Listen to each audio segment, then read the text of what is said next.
Coach Tim Cone, meron palang isang Gilas player na hindi paglalaroin kontra sa New Zealand. At Twin Tower ng Koshigaya Alpas na si Kai Sotto at Tim Suarez, malaking banta raw sa mga Japan B-League teams. Sa naging analysis ng isa sa mga Japanese basketball lovers sa Japan, ay naniniwala siya na magna number 1 ngayong season ang Chiba Jets dahil sa pagdating ng NBA player na si Yuta Watanabe sa kanilang koponan at sa malalakas na imports na mayroon sila sa kasalukuyan.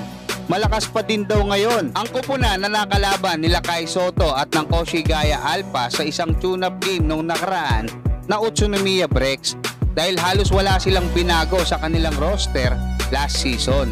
Ang gunman naman ay posibleng makapasok sa CS at mag number 2 sa Japan B-League at ang tandem naman ng Twin Tower ng Koshigaya Alpas na si Kai Sotto at Tim Suarez ay magiging banta sa mga Japan B-League teams.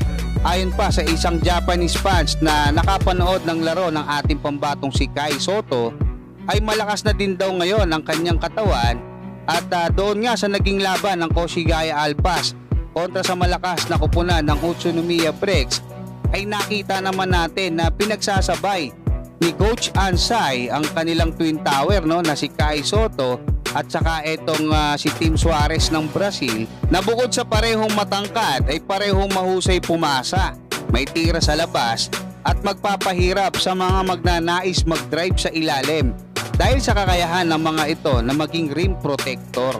Kaya talagang maraming papahirapan ang Twin Tower na ito sa Japan B-League dahil sila na yata yung pinakamatangkad na Twin Tower sa Japan B-League ngayong season.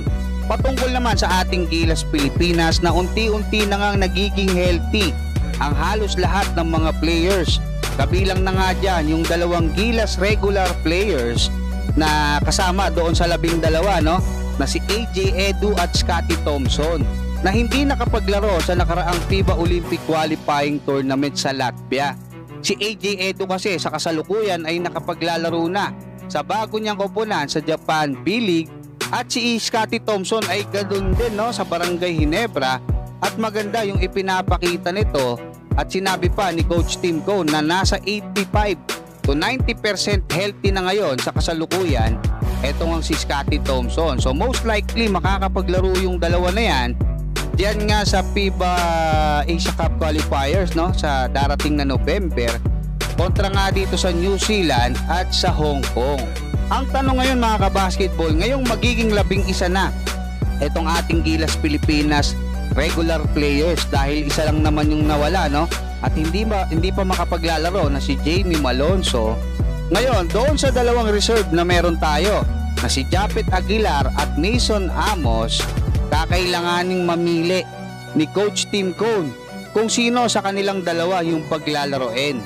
Yung si Japet Aguilar ba mga kabasketball na isang big man na pwedeng maglaro ng 4 at 5 o si Mason Amos na pwedeng maglaro ng 3 at 4. Kaya mga kabasketball, ano masasabi nyo hanggang dyan?